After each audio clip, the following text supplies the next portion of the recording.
Alright, last 3 questions. There's not a lot of room to do your work on this worksheet. I know that. I've expanded my space a little bit so I don't have to write so small.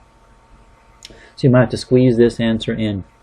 Right, 43. You throw a water balloon from a building 30 meters above a swimming pool, with an initial vertical velocity of 5 meters per second. If A is equal to negative 4.9 meters per second squared, how long will it take for the water balloon to hit the pool? So how long, that means we're looking at time. That's the x-axis. And when it says hit the pool, we are talking about the x-intercepts. Sorry, that's supposed to be a colon. The x-intercepts. And if you ever forget that class, you're reading the question and don't know what it's asking, draw a quick drawing. If I just draw a building, and I draw a balcony off the building, and I'm going to throw a water balloon with a vertical velocity, when it gets down to here, we know the height is 0, and that means we're hitting the x-axis. So it hits the pool at a height of 0, and that means that we're finding the x-intercepts. So if we're going to find the x-intercepts, you've got 3 ways to do that. First, let's write our equation. This is going to be, let's just use y. Y is equal to, our a value is negative 4.9. I'm not going to use t, I'll just use x squared for our time. Our initial velocity, vertical velocity, is 5. That goes in the b spot. And our initial height is 30. So this is a standard form quadratic. You've got 3 ways to solve this. You can use factoring, complete the square, or quadratic formula. Now I would never use factoring here because you've got a decimal. So you're not going to you're not going to be able to factor this, chances are. Actually, I can guarantee you can't factor this. So next thing is complete the square. Well, most of us don't like using that method unless we absolutely have to, so we'll skip that one. So I say quadratic formula since I know that is going to work. So quadratic formula, step number 1, identify a, b, and c. A equals negative 4.9, b is equal to 5, c is equal to 30. Next we'll find the determinant. Determinant is b squared minus 4ac. b is 5, remember, variables in parentheses class, minus 4 times negative 4.9, that's our a value, and our c value is 30. Put that in your calculator, you will get 613. So there is our determinant. Remember class, our determinant is positive. That means we know we have 2 x-intercepts. One of them is going to be positive time. One of them is going to end up being negative time. And that one we're going to cross out. Let's go ahead and write what our x value is going to be. X is going to be negative b plus or minus the square root of the determinant over 2 times a. Our b value is 5. It's going to change to negative because we're flipping the sign. Negative 5 plus or minus the square root of 613 over 2 times a, which is negative 4.9.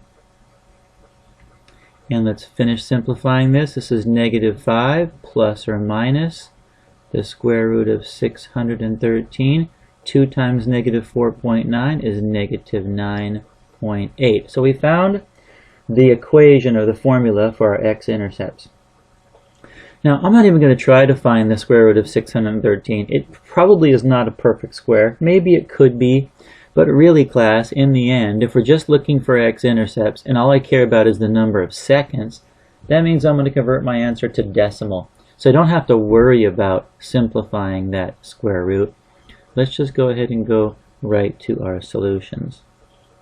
So x is either going to be negative 5 plus the square root of 613 over negative 9.8, or negative 5, whoops, I already did plus, negative 5 minus the square root of 613 divided by negative 9.8. Don't forget, class, put your numerator in parentheses so we can put that whole thing in our calculator. So let's go ahead and do that. See if this will work okay. So I'll bring my calculator up. I'll do the first one with you. So parentheses, negative 5 plus the square root. Let me see if I can do square root of 613. I've got to close parentheses on the square root and then close parentheses on the numerator, and I'm going to divide that by negative 9.8 and press equal. Our first answer is showing negative 2.016. I can round that to negative 2.02 because the 6 means I bring the 1 up. Negative 2.02. Let's go ahead and write that answer here. So x is going to be negative 2.02. And then you can go ahead and put the next one in your calculator. It's going to be negative 5 minus square root of 613 divided by negative 9.8. And you're going to end up with approximately 3.01. Now the negative time, class, is not possible.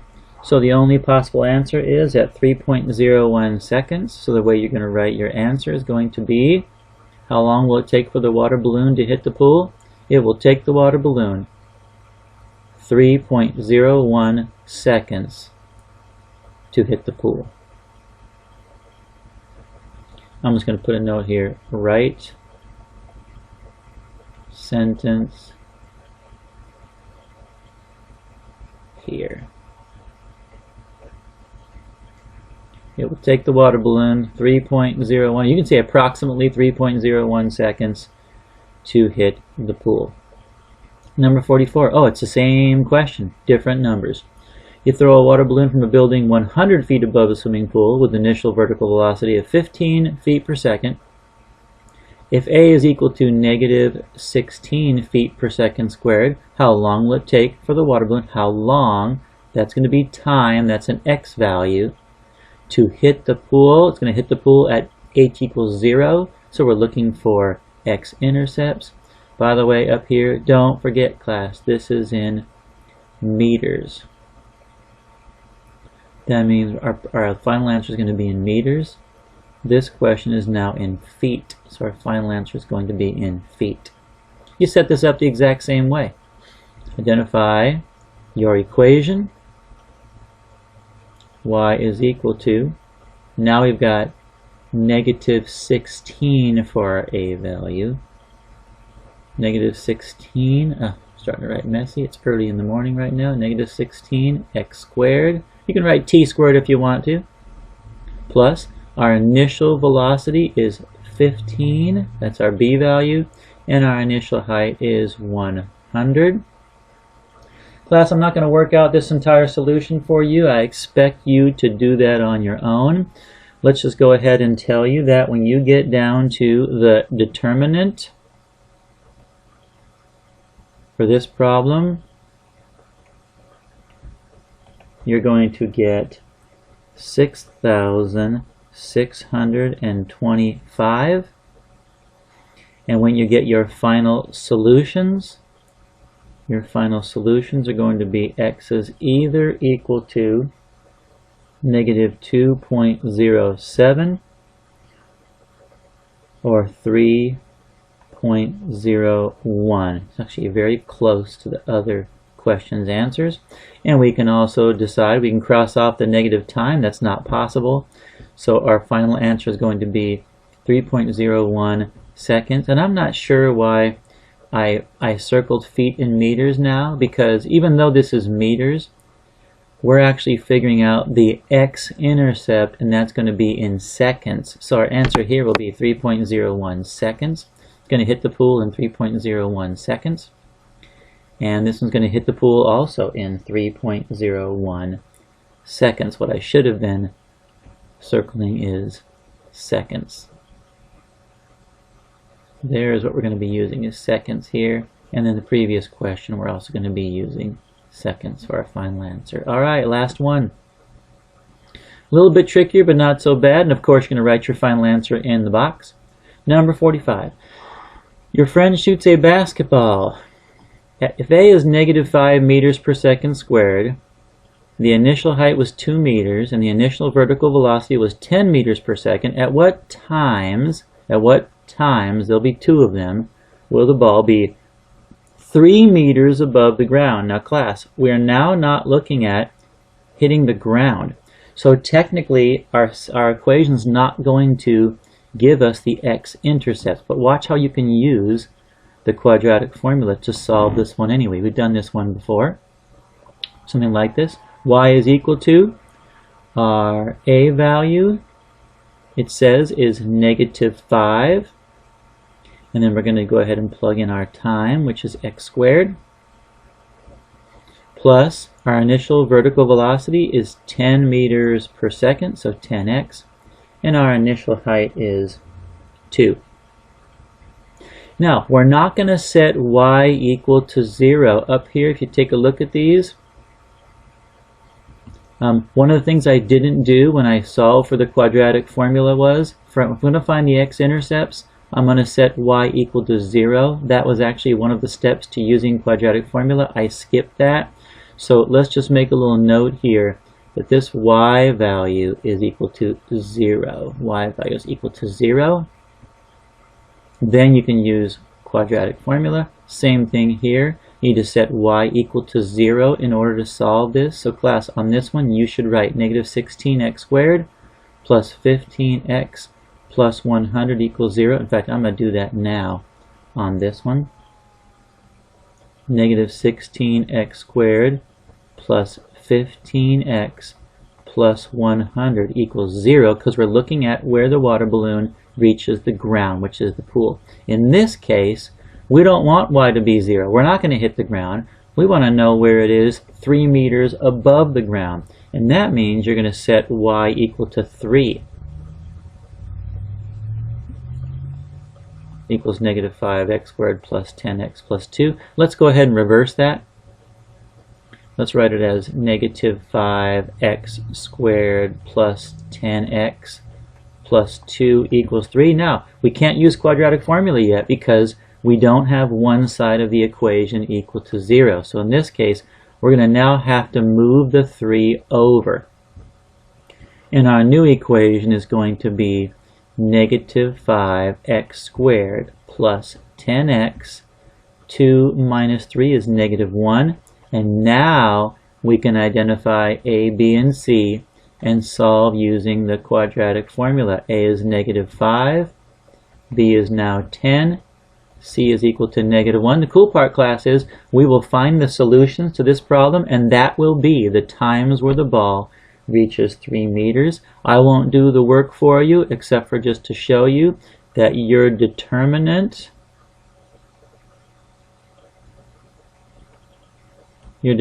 is going to end up being 80. And your final solutions, let's write them here so you can get them down. Your final solutions will be at 0.11 and 1.90.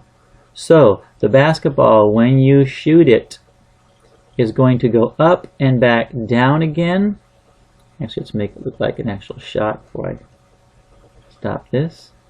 We're going to shoot the ball. It's going to go up and back down again. There'll be a time it reaches 3 meters, and then another time that it reaches 3 meters above the ground. Don't forget to write your final answer in a complete sentence. Mention both times. The ball will reach 3 meters at 0.11 seconds and 1.90 seconds.